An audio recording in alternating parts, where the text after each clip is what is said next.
At 3:17 p.m., on August 17, 1943, a Boeing B-17F flying fortress named Knockout Dropper clawed its way westward through shredded cloud over southern Germany. One wing gashed open like a butchered animal struggling to stay alive. Over Schweinfurt, the black heart of Germany's ball-bearing industry, flak had risen in perfect, murderous symmetry. Not scattered fire, not random bursts. Precision patterns. Rings of steel and explosive timed to bloom exactly where American formations would pass. The gunners on the ground knew the mathematics of altitude, velocity, and fuse delay. They had turned the sky itself into a calibrated machine. At 23,000 feet, Knockout Dropper flew into the center of it. The first shell burst off her starboard side, close enough to slam the fuselage sideways. The second came underneath, a brutal concussive punch that split rivets and peeled aluminum skin from the inner wing panels. The third hit directly, a hot white flash, a thunderclap that rattled bone through muscle through spine. Metal screamed, fuel vaporized. A jagged hole the size of a motor truck tore through the right wing, exposing raw ribs and twisted spars to open air. Inside the aircraft, the crew froze for a half-second that felt like eternity. The pilot, Captain Harold Green, felt the control column go slack, then stiff, then twitch in his hands as the aircraft tried to decide whether it still possessed the right to fly. The co-pilot glanced right and saw daylight where wing should have been. The engineer shouted that fuel pressure was dropping. The tail gunner swore he could see straight through the wing route to the ground 3 miles below. Every instinct said the same thing. She is coming apart. This is where we die. The fortress shuddered. Nose dropped 5 degrees. Airspeed bled. The right engine coughed, then roared unevenly. The port wing began lifting too aggressively, throwing the aircraft into a dangerous asymmetric roll. Green corrected gently, terrified that any harsh movement would finish the structural failure flak had begun, and yet the wing did not shear. It did not collapse.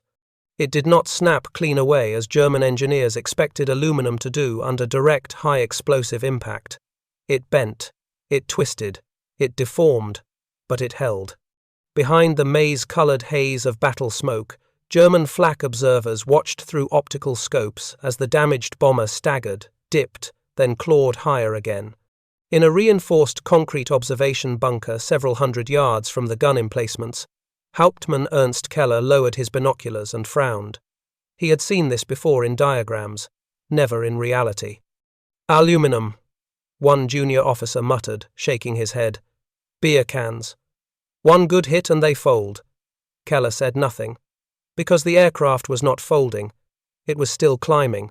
Knockout Dropper limped through the rest of the mission in surreal silence, keeping formation, riding distorted air currents that tried again and again to rip her open wound wider. At times, the starboard wingtip vibrated so violently the gunners believed it would flutter free. At other times, the aircraft sagged as though exhausted. But hour after hour, mile after mile, that broken structure refused to abandon the sky. When she finally landed in England, ground crews gathered in stunned silence. No one had ever seen this level of structural damage survive sustained flight. The right wing looked flayed. Painted insignias scorched away, leading edge torn, trailing edge missing entire sections, fuel streaked down the fuselage in dark amber stains, yet she had returned her crew alive. The maintenance chief walked slowly beneath the wounded aircraft, running his gloved hand across buckled skin and twisted metal. He crouched to examine the exposed spars, half expecting catastrophic separation hidden beneath cosmetic ruin. Instead, he found load paths still intact, rivets stretched but unbroken, internal framing distorted but alive. He opened the logbook and wrote a sentence that would quietly echo through future engineering history. Structure still sound. Aircraft repairable. 2 words that contradicted the entire worldview of the enemy observing from the other side of the war. For years, German aviation doctrine had been built around a simple hierarchy. Steel meant strength. Steel meant discipline. Steel meant survivability. Their aircraft designers came from a tradition of locomotives, siege artillery, and heavy engineering. If a material yielded, it was weak. If it fractured, it had failed honorably. Aluminum, in their eyes, was compromise, lightweight, civilian, soft. America, meanwhile, had filled its skies with aircraft that looked almost delicate compared to German interceptors. Thin skins, endless lines of rivets, wings that flexed in turbulence instead of standing rigid against it. To German observers, it looked amateurish, like industrial improvisation dressed as progress. And yet, over Schweinfurt on that afternoon in August 1943, the impossible occurred. A wing that should have ceased to exist kept flying. A structure that should have failed absorbed violence and redistributed it across unseen internal networks of stress. Inside Knockout Dropper, the crew began to understand something without knowing the words for it. The vibration was terrible. The view was grotesque, but the airframe refused to surrender. The aluminum did not behave like a brittle plate. It behaved like a living system, flexing, sharing load, preserving lift through distortion rather than collapsing under purity of force. It was not strength in the way steel defined strength. It was survival engineered into structure. And back in Germany, Ernst Keller stood alone long after the aircraft vanished from sight, staring at empty sky and asking a question no one around him wanted to hear. If aluminum was so weak, why was it still flying? That question, born in smoke and twisted metal, would unravel an entire philosophy. Because the truth buried inside Knockout Dropper's broken wing had nothing to do with appearances and everything to do with invisible design choices made long before the first shell ever climbed into the sky. The myth was clear. Aluminum equals weakness. Steel equals strength. The battlefield was about to prove how disastrously wrong that equation had always been. And the answer lay not in the flak smoke over Schweinfurt, but inside the quiet geometry of stress paths, rivet patterns, and the philosophy that believed bending was not failure, it was survival. The German engineering mindset. At exactly 6 minutes past 4 in the afternoon, on that same August day in 1943, Hauptmann Ernst Keller sat alone in his requisition office outside Schweinfurt, holding a twisted fragment of American wing in gloved hands. It was jagged, torn, blackened by smoke and scorched fuel. The aluminum skin had been peeled back like the lid of a ration tin, yet the underlying spar still held its curve, still resisted collapse, still suggested flight instead of failure. Keller turned the fragment beneath a harsh hanging bulb and frowned. This should not have held. He had been trained at the Technische Hochschule in Munich under professors who worshipped numbers and tensile strength like scripture. Steel was their gospel. Steel was certainty. Steel was the backbone of the Reich, drawn from coal and iron and forged in furnaces that glowed like industrial suns. It was heavy. It was dense. It was permanent. And permanence, Keller had been taught, was power. German aircraft doctrine followed the same iron logic: strength through mass, security through thickness, force through rigidity. The Messerschmitt 109 and Focke-Wulf 190 carried armor like knights of the sky, with hardened plates around cockpits, reinforced bulkheads, and spars that could resist forces that would twist an American frame apart on paper. On paper. But the sky did not care about paper. The 0.5 seconds when flak detonated beside a wing did not reward rigidity. It punished it. Steel fought back against the explosion, but when it lost, it failed catastrophically. Cracked. Snapped. Fractured like bone struck by sledgehammer force. There was no bending, no warning, only sudden collapse. Aluminum behaved differently. Keller knew the data. He had read the reports. Aluminum alloy, though technically weaker in raw strength per square centimeter, could deform under stress. It yielded. It flowed. Instead of breaking apart at a specific threshold, it transferred energy across its structure, redistributing load through rivets and stringers and panels in patterns invisible to the untrained eye. It was inelegant to German eyes, overcomplicated, wasteful, too many fasteners, too much surface material.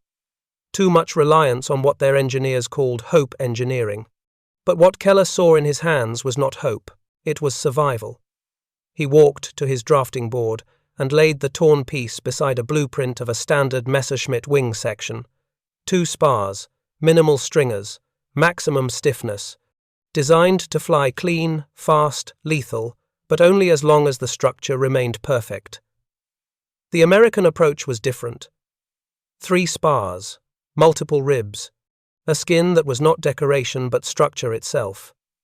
Stress flowed through that wing like current through wire. Damage did not end load, it merely rerouted it. In American factories, engineers spoke of damage tolerance, of distributed failure, of controlled deformation. They spoke a language foreign to German doctrine. Where Germany built for precision, America built for endurance. Keller leaned back in his chair and closed his eyes. He remembered a test from 2 years earlier. A captured American wing had been placed in a German testing rig. They had increased the load slowly, expecting immediate distortion. Instead, the wing creaked, buckled slightly, redistributed force. It took nearly twice the expected pressure before structural collapse occurred. The report had been buried, ignored, declared irrelevant, because ideology, not physics, ruled Reich Air Ministry design thinking by then. Steel was national identity. Aluminum was viewed as an emergency solution, a substitute, a compromise, a material of lesser races building lesser machines. Yet now, as Keller looked through the narrow glass slit of his bunker at another American bomber dragging itself away toward the horizon, its wing twisted but intact, he felt that certainty eroding like metal under salt water. "This is wrong," he whispered to the empty room. "We understood strength, but not survival." Outside, the sky returned to silence. Smoke drifted over Schweinfurt. The bombers were gone. The industrial complex still burned. And inside the German technical offices, something more intangible was cracking. Not steel, doctrine. The myth still held in public channels. Propaganda film reels still showed German fighters as unbreakable blades of engineering perfection. Posters still proclaimed invincible steel wings defending the fatherland. But inside analytical circles, inside the minds of men like Keller, doubt had begun its slow, irreversible work. And far across the Atlantic, American engineers were already preparing the next improvement. Stronger aluminum alloys, modified stress distribution, even more redundant rivet patterns, wings that did not simply resist failure, but planned for it. The next strike would not just test who flew faster, it would test whose understanding of strength was true. And in that difference between breaking and bending the fate of crews, machines, and entire missions, quietly awaited its verdict. The American design philosophy. At exactly 7:09 on a mist-heavy morning in Seattle, Washington, a junior structural engineer named Harold Whitman walked the length of a half-assembled fortress wing and placed his hand flat against the skin. The metal flexed slightly under his palm, not weak, not frail, but alive. A controlled give, a deliberate resilience. Around him, the Boeing plant hummed with the dry thunder of rivet guns and the metallic percussion of progress. Outside, Mount Rainier stood silent and immovable. Inside, America was discovering a different kind of strength. Whitman had been raised to believe that strength meant weight, that durability meant thickness, that permanence meant steel. But the men writing Boeing's design philosophy were preaching a new gospel. One that said structure did not need to be rigid to be strong. It needed to be intelligent. The B-17 was not built as a steel skeleton wearing aluminum clothes. It was built as a single, unified body. A stressed skin system where every riveted panel carried load, where the skin itself was structure, and where failure was designed to cascade sideways instead of catastrophically forward. In Germany, strength meant resisting force. In America, strength meant absorbing it. Whitman knew this from blueprints that never made headlines, from calculations scribbled on drafting paper that would never be framed on a wall.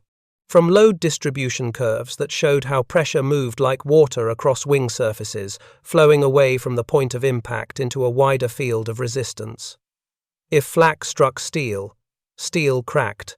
If flak struck aluminum alloy, aluminum folded, tore, stretched, and redistributed the stress. That difference mattered. Inside the old Boeing engineering building, men like Whitman sat hunched beneath bare bulbs and argued endlessly about spar placement. 1 spar or 2, 2 spars or 3. Increase thickness or widen the rib spacing. Strength through mass or strength through geometry. And more than once, a senior engineer slammed his ruler down and said words that would quietly win a war. Add another spar, spread the load, let the skin carry part of the fight. The wing that flew over Schweinfurt was not thin by accident. It was precisely thin where flexibility had to exist and deliberately reinforced where stress focused. Aluminum did not behave like iron. It did not shatter the way brittle steel plates sometimes did under explosive shock. It bent. It absorbed energy. It bruised instead of breaking. The United States Army Air Forces understood this instinctively, even when the theory confused reporters. They watched bombers return with entire segments of wing skin missing but still capable of lift. They saw aircraft that should have failed continue to fly as if held aloft by sheer stubbornness.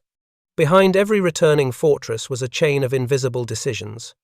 Decisions made in laboratories and drafting rooms and smoky conference halls.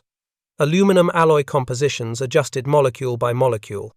Copper ratios altered, heat treatments refined, rivet spacing redefined by microscopic fractions. What the Germans called weakness, American engineers called controlled failure. And controlled failure meant survival. In contrast, German manufacturing clung to precision and rigidity. Each wing a near-perfect expression of mechanical discipline. Beautiful in its geometry, lethal in its speed, but unforgiving when wounded. Steel fittings transmitted stress directly. Hits traveled straight through load paths, concentrating damage exactly where it would do the most harm. Whitman knew this without ever seeing a Messerschmitt in flight. He knew it from stress charts, from fracture behavior reports, from material science briefs circulated quietly through the Army Air Forces and stamped restricted in black ink. He also knew something the Luftwaffe did not yet understand. Aluminum could fail and still live.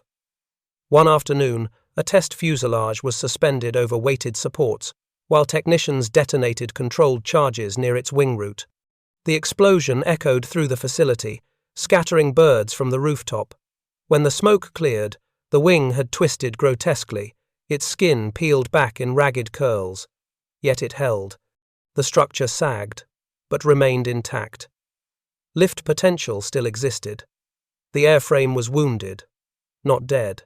Whitman walked around the damage afterward, running a pencil along deformed ribs, noting where load had transferred sideways, bypassing the destroyed section entirely. He scribbled one quiet conclusion underneath his notes. System survives despite localized failure. That phrase would never appear in a victory speech. But it was the reason men lived. Back in England, ground crews tore into crippled B-17s with methodical precision. Panels removed, spars inspected, rivets replaced, fuel lines rerouted, entire sections rebuilt overnight. They learned that American aluminum did not just survive damage, it welcomed repair. It could be reshaped, re-riveted, reinforced, sent back into the sky again and again. German aircraft, by contrast, often returned with damage that looked small but behaved catastrophic. Hairline cracks that spread, stress fractures that multiplied, welds that failed without warning. The mythology of steel began to show its cost.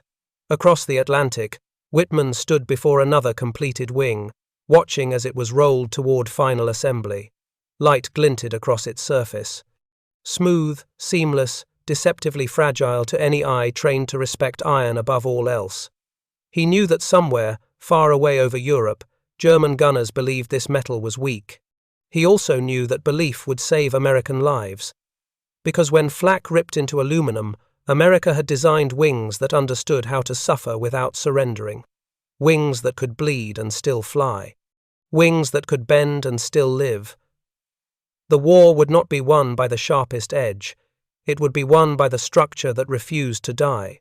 And beneath those thin sheets of aluminum was a philosophy that would outlast the Reich itself, one that said survival was not a matter of brute force, but of intelligent design, layered resilience, and the quiet insistence that even broken things could stay airborne.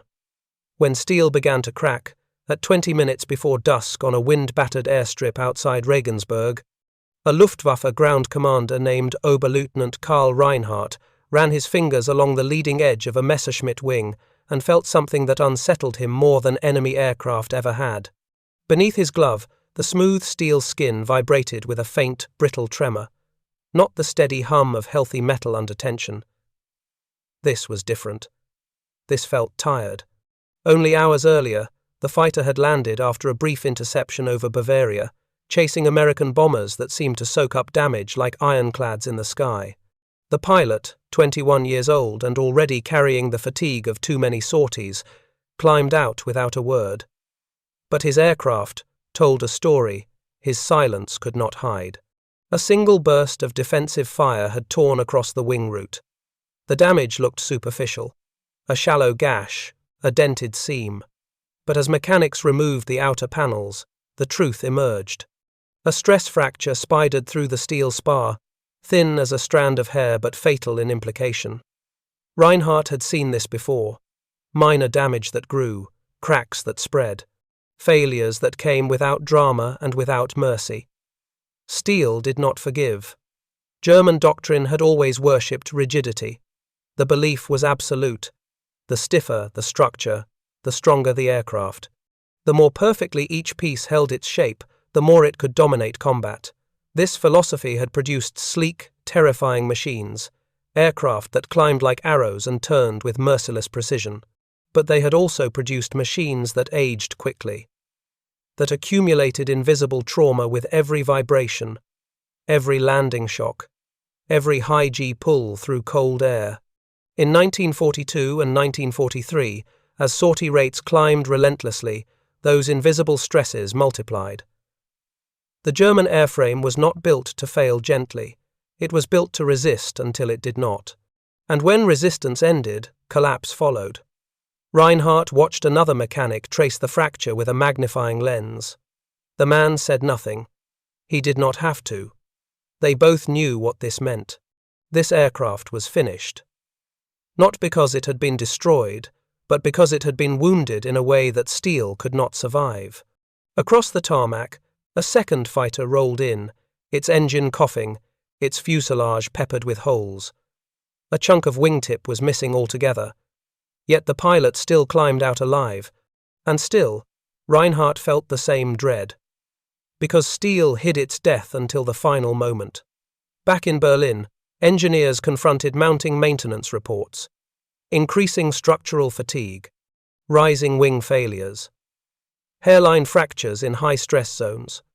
Field units demanded replacements faster than factories could provide them.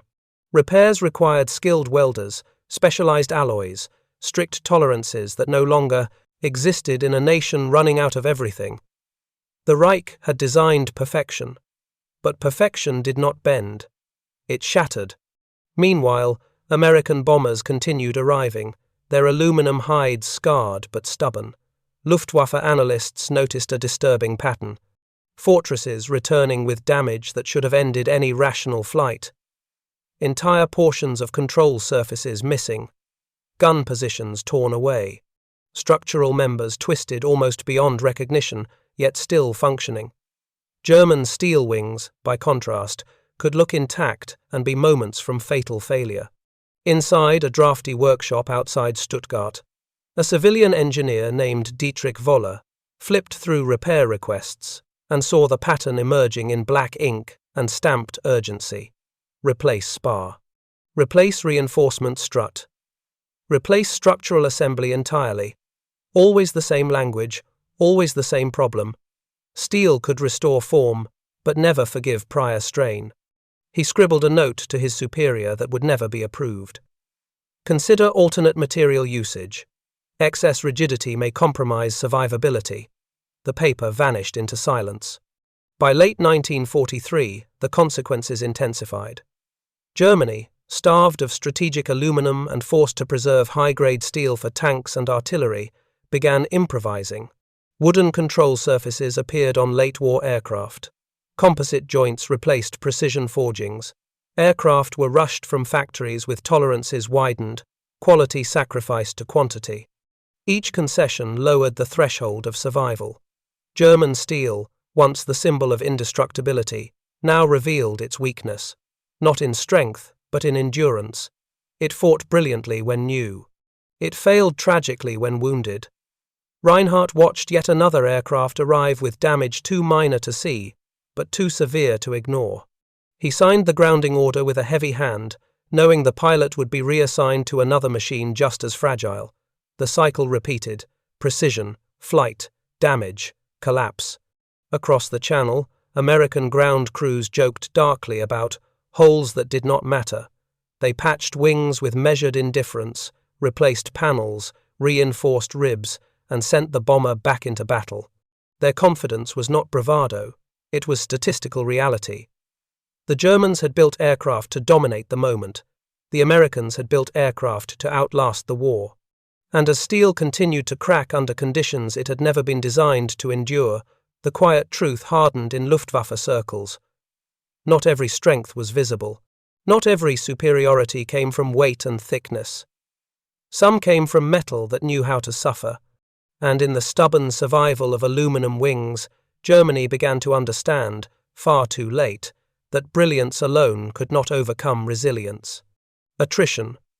The war of fatigue and repair. At 14 minutes past dawn, on a rain-slicked hardstand outside Bassingbourn, a ground crewman named Thomas Avery crouched beneath the wing of a B-17 and listened as the metal sang to him. The sound was subtle, almost imperceptible, a faint creak as cooling aluminum adjusted to the damp English air, a quiet flex as stress eased from the long night's cold. To anyone else, it was nothing. To Avery, it was the voice of an aircraft that had not yet surrendered. The bomber above him had flown 12 combat missions and survived what should have been terminal damage on at least 3. Flak had clawed through her fuselage. Fighters had chewed at her control surfaces. Her right wing carried 2 separate patch repairs, each layered like bandages over a stubborn wound. Yet every morning she sat ready again, her aluminum skin scarred but capable, waiting for another climb toward hostile skies. This was attrition from the American side. Not the dramatic flash of exploding aircraft, but the slow arithmetic of wear, stress, and survival. Each flight imposed invisible tension. Every takeoff strained spars, every landing compressed joints. Every turbulence pocket ran shock through the airframe. Metal remembered these moments, but aluminum remembered them differently. Avery knew this not from theory, but from routine. When a fortress landed, he walked its wings inch by inch. His fingers traced rivet lines. He pressed gently against panels, feeling for softness, listening for hollow irregularity. If a section flexed too much, it received reinforcement. If a rivet loosened, 4 more replaced it. If a skin panel tore, it was cut clean, backed, and resealed. This was repair as warfare, maintenance as strategy, survival as a scheduled operation. Across the Channel, German crews faced a harsher equation. Steel fatigue did not announce itself with flexibility. It waited, it grew. It turned microscopic fractures into fatal moments. A wing that appeared stable one morning could fail catastrophically in flight that same afternoon. Repair was less forgiving. Welding demanded precision, heat control, and metals that no longer arrived in steady supply. One mistake meant structural compromise that could not be undone. American aluminum welcomed intervention. Avery watched as a replacement panel was lifted into place using improvised supports. The new skin matched the old not by appearance, but by purpose. Rivet holes aligned, stress paths restored, the aircraft's structural integrity reborn like a living organism learning to compensate.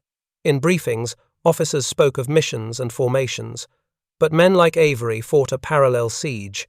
They waged war against fatigue itself.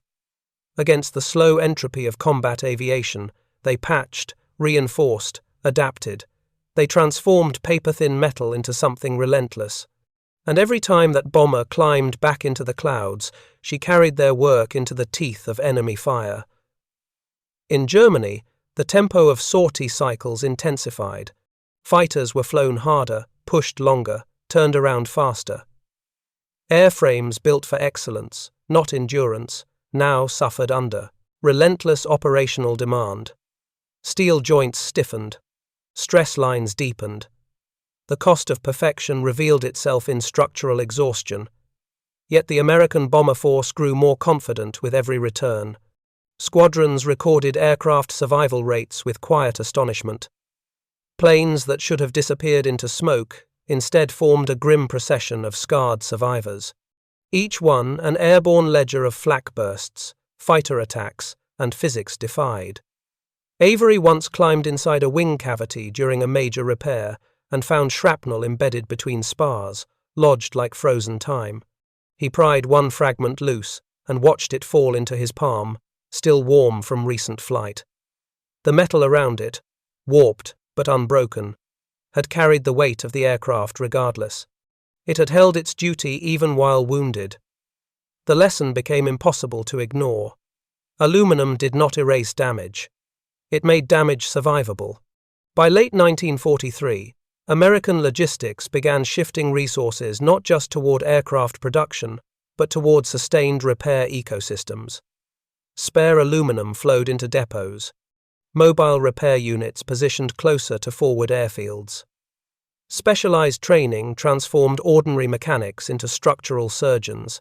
Every new scar became an opportunity for structural evolution, not surrender. German units, meanwhile, watched their fleets shrink through cumulative degradation. Aircraft grounded not by enemy fire, but by their own material limits. Components aging faster than replacement lines could supply them. Steel that once symbolized invincibility now dictated fragility. Attrition, once assumed to favor German engineering superiority, had reversed its allegiance.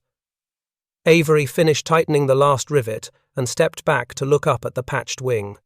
The bomber glistened faintly in the pale light. Battle worn, repaired, still ready. He wiped his hands and allowed himself a quiet certainty. This aircraft would fly again, and if fate allowed, it would return again. Out here, survival was not shaped by brilliance in a testing laboratory. It was shaped by a philosophy that understood aging, stress, and imperfection. A philosophy that accepted damage as part of existence and designed systems to endure it. Every climb into hostile airspace became proof not only of courage, but of material wisdom. Of flexible structure over rigid perfection. Of strategic patience over brittle pride. The war of attrition was no longer just about who could build faster. It was about who could stay in the air when the sky itself tried to tear them apart.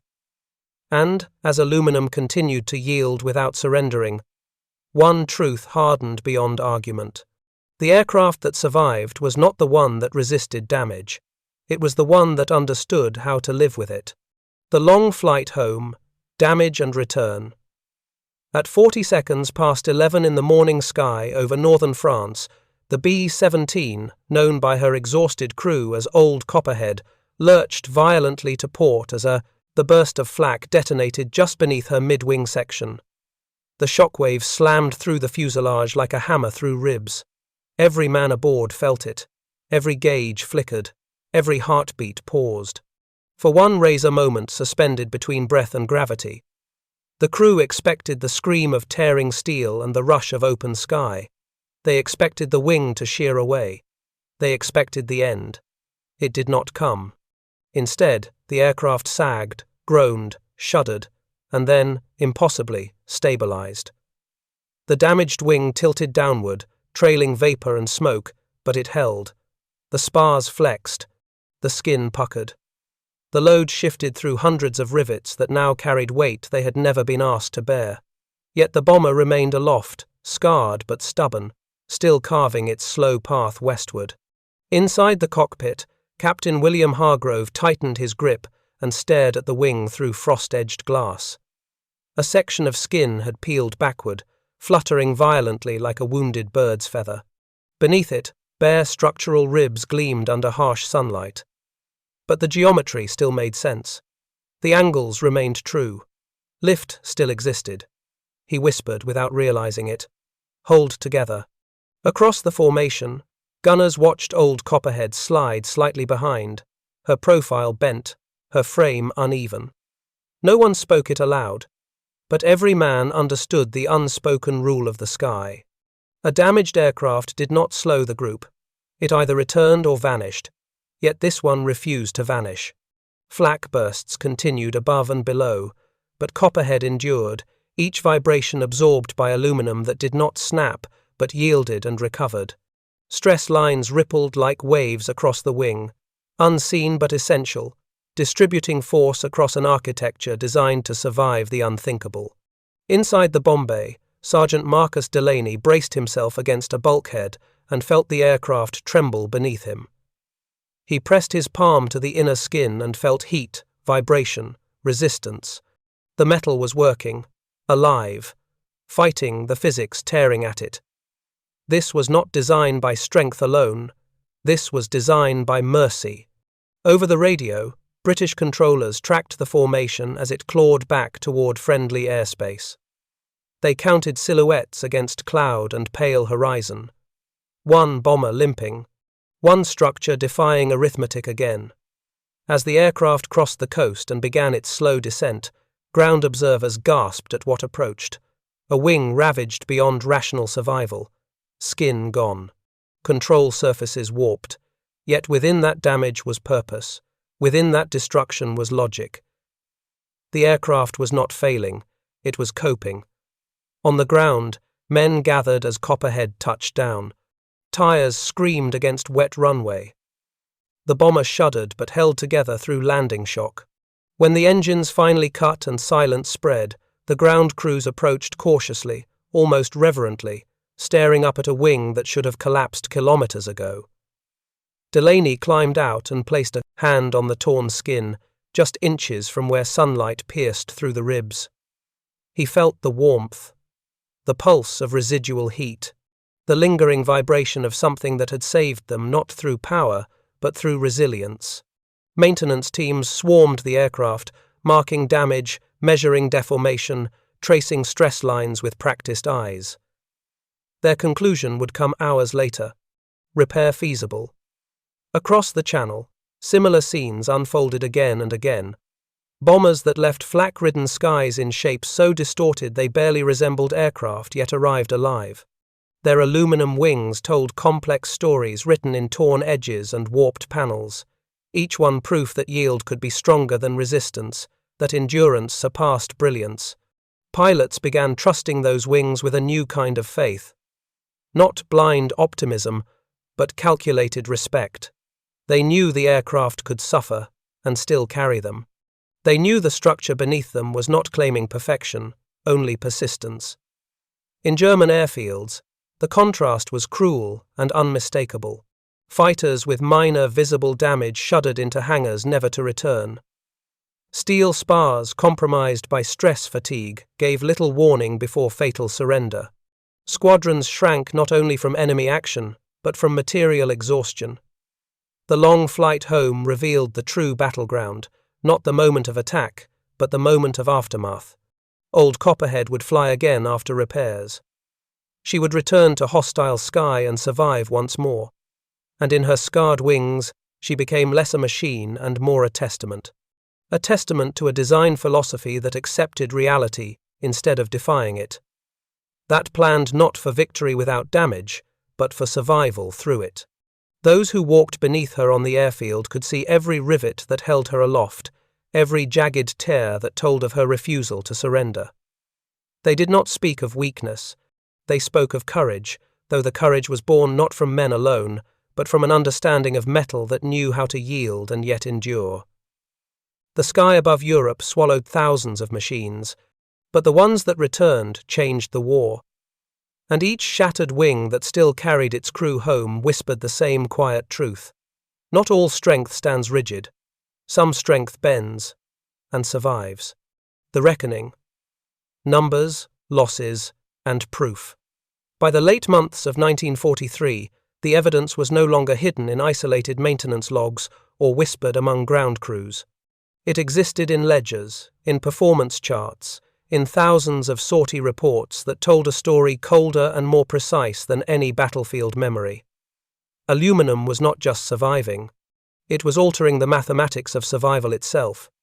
At 8th Air Force Headquarters in High Wycombe, clerks compared mission summaries from Schweinfurt, Bremen, Regensburg, and Kassel. Line after line told the same quiet truth. Bombers returning with sections of wing missing, spars fractured but still carrying load.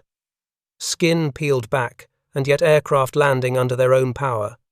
In margins once reserved for losses, new words appeared again and again. Aircraft repairable. Returned despite severe damage. Structural integrity maintained. These were not heroic adjectives. They were technical confirmations of a philosophy that worked. The German records told a different story. Intercepted reports from Luftwaffe maintenance depots revealed an unspoken crisis. Focke-Wulf. 190 airframes logged shorter operational lifespans with each passing month.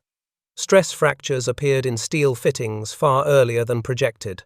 Wings that were theoretically stronger on paper were accumulating microfailures, invisible to pilots until catastrophic collapse arrived without warning. The material that promised permanence was aging faster than anyone had planned.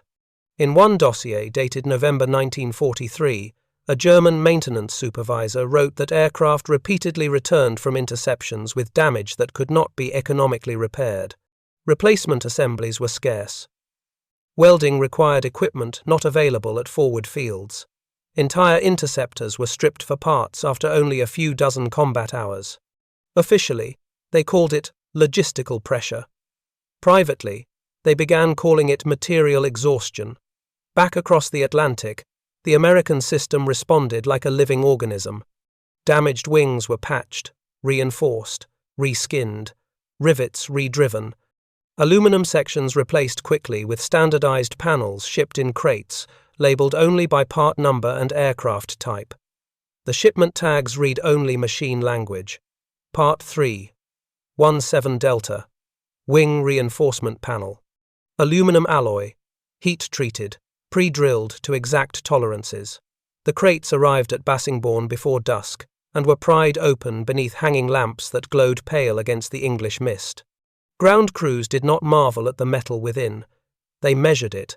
They aligned it. They made it part of another wounded aircraft that would climb again.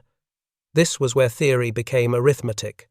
At 17 minutes past 6 on the evening of a bitter November day in 1943, a captain named Louis Haverford stood over a table of sortie statistics and realized something had shifted that no propaganda film could explain.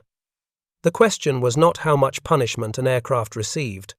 The question was how often that aircraft returned. Numbers answered with brutal clarity.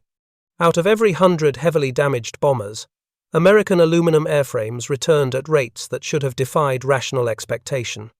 Their silhouettes entered enemy flak corridors as pristine geometry and emerged as fractured mosaics, yet still capable of lift, control, and landfall. The figures did not celebrate bravery. They celebrated design. They proved that the survivability of structure had become as decisive as the courage of men. Haverford traced his finger across columns, where red ink once marked irreversible loss. Now, beside many of those same mission codes, black ink quietly recorded 3 words that carried more weight than medals: aircraft salvaged and repaired. He had flown in the early days when bombers were treated as expendable odds in a terrifying equation, when doctrine assumed attrition as inevitability and framed survival as exceptional fortune. But here, months into relentless campaigns over Europe, the pattern spoke differently. Survival had become systematic, not miraculous. Designed. Across the Channel, German commanders studied their own ledgers with a tightening sense of disbelief. The Reich had calculated its defensive strategy around the assumption that American bombers could not endure sustained structural trauma. That repeated exposure would grind them down, that the sky itself would finish what flak began. But the sky did not cooperate. Every time an aluminum wing bent without breaking, every time a riveted seam carried redistributed stress, every time a bomber limped home with geometry grotesquely altered yet operational, the German calculus faltered. Their steel suffered silently until the moment of collapse. American aluminum suffered loudly and survived. At a test facility outside Leipzig, engineers arranged controlled explosives against a captured B-17 wing section. The detonation warped the skin, twisted the spars, and left the entire structure scarred and distorted. Yet, lift modeling showed remaining aerodynamic function still viable. Residual strength remained where German theory predicted none should exist. The lead engineer lowered his pencil and exhaled through his teeth. This should not perform like this. But it did. Because the American philosophy had never been about resisting reality. It had been about anticipating it. In Seattle, Whitman stood beside a drafting board as a senior supervisor adjusted measurements along a blueprint ruler. They were not chasing perfection. They were chasing continuity. They increased redundancy, expanded rivet spacing calculations, modified curvature so that stress would bleed outward rather than fracture inward. Each decision was microscopic. Each decision saved lives. By the first frost of December 1943, the language of survival had entered every layer of American production culture. Factory floor supervisors spoke of damage tolerance as casually as lunch breaks. Engineers discussed controlled deformation as if describing weather patterns. Even pilots learned new respect for the aluminum beneath their boots. They no longer believed in invulnerability. They believed in endurance. On one night flight returning from a ruined industrial target near Frankfurt, a pilot named Samuel Driver banked gently and whispered to his co-pilot, half in awe, half in gratitude, that the wing still held despite seeing clean sky through sections that should have been solid. That faith was neither superstition nor bravado. It was recognition of something proven by numbers and reinforced by experience. The aluminum had done exactly what it was designed to do. It yielded where it must. It resisted where it could. It endured where failure tried to claim dominion. In German command circles, language shifted as the months deepened. Steel was no longer praised without caveat. Engineers cautiously referenced alloy flexibility. Some whispered about structural fatigue margins and the dangers of excessive rigidity. But such conversations arrived too late and too quietly to counter an ideology built on absolute certainty. By then, the reckoning no longer belonged only to theory. It lived in scarred wings returning at dusk, in repair crews tightening new rivets before sunrise, in the slow realization that resilience was not softness, but strategic strength expressed through intelligent compromise. The sky over Europe became an unforgiving proving ground where philosophy met violence and abstraction collided with reality. And reality declared its verdict without ceremony. Strength was not the absence of damage. Strength was the ability to remain whole after it. The arithmetic of survival no longer belonged to emotion or pride. It lived in torque values, repair cycles, stress charts, and quiet logbook entries written by men who understood that the future of flight was not forged in stiffness, but in the deliberate acceptance of force and the graceful refusal to break before it. And as winter gripped the continent and the war ground on, that arithmetic continued its calm, relentless tally, proving one aluminum wing at a time that survival was not an accident. It was engineered. At 8:09 on a chilled February morning in 1946, a thin veil of fog clung to the fields outside Dayton, Ohio, as a recovered B-17 wing lay across a wooden inspection rig, like the remains of some ancient creature pulled from battlefields long turned silent. 3 engineers from the newly minted United States Army Air Force's Technical Evaluation Division circled it slowly, pencils tapping against clipboards, breath turning to steam in the unheated hangar.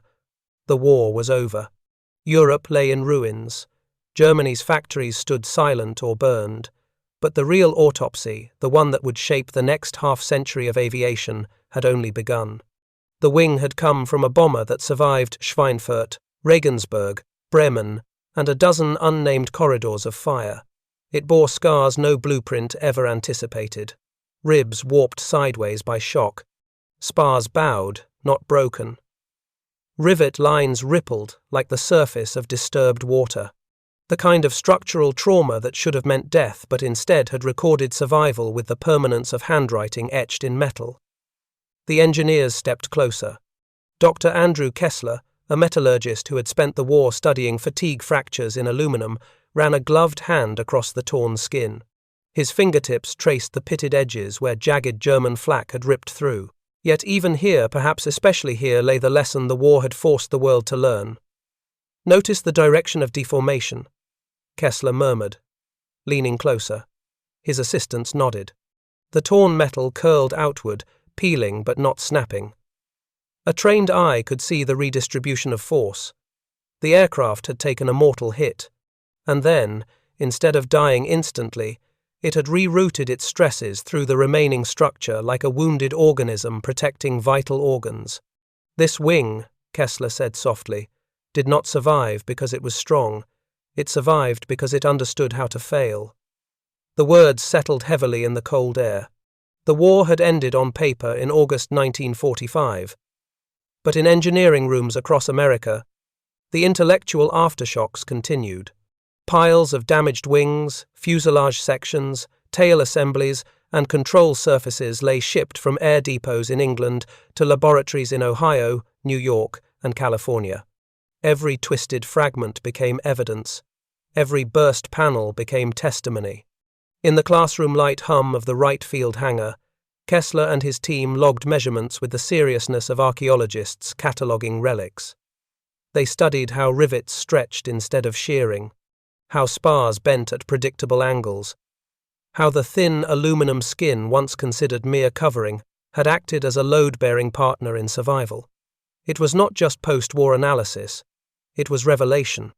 Across the Atlantic, in the ruins of a shattered Berlin, captured German engineering documents told the other half of the story.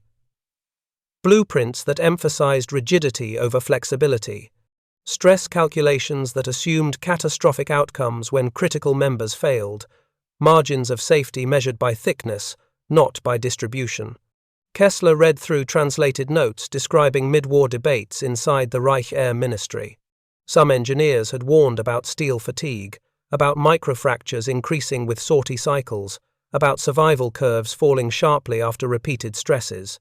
But their voices had been drowned beneath the roar of ideology and industrial urgency. In a dim corner of the hangar, a battered Messerschmitt Bf-109 wing sat propped against crates. Its steel fittings gleamed dully. Its spar showed no graceful bend, only a sharp, merciless break. One of the assistants compared the two wings, one American, one German, with a mixture of awe and melancholy. "Two philosophies," he whispered. "Two answers to the same question." Kessler nodded. "One believed nothing should move," he said. The other believed movement was survival. The war had settled their argument in flame and physics.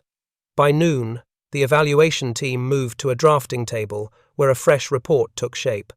It did not celebrate victory. It analyzed it. It catalogued how American wings had tolerated damage beyond prediction, how redundancy, once criticized as waste, had proven itself indispensable, how stressing, the skin alongside the internal frame, created a living lattice of strength that did not collapse when wounded.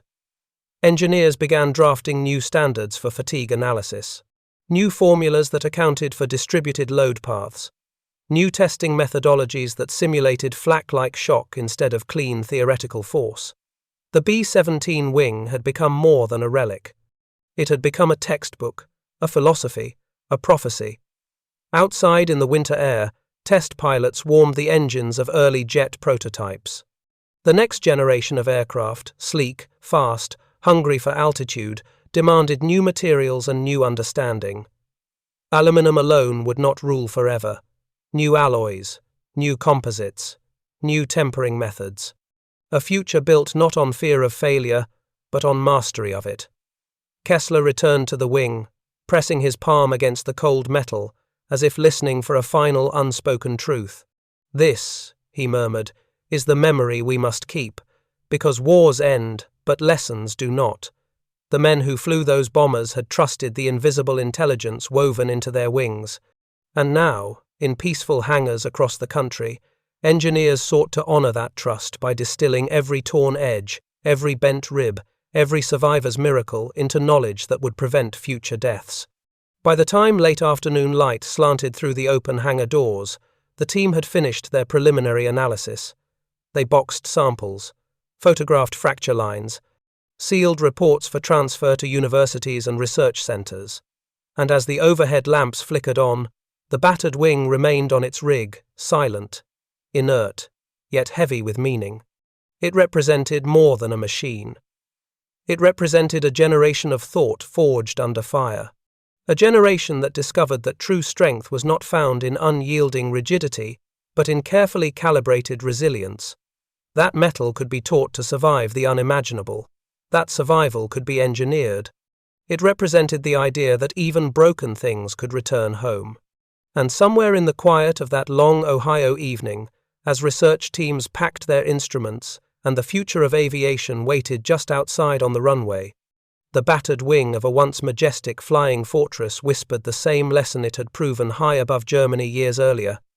Strength is not the refusal to bend. Strength is the memory of how to endure.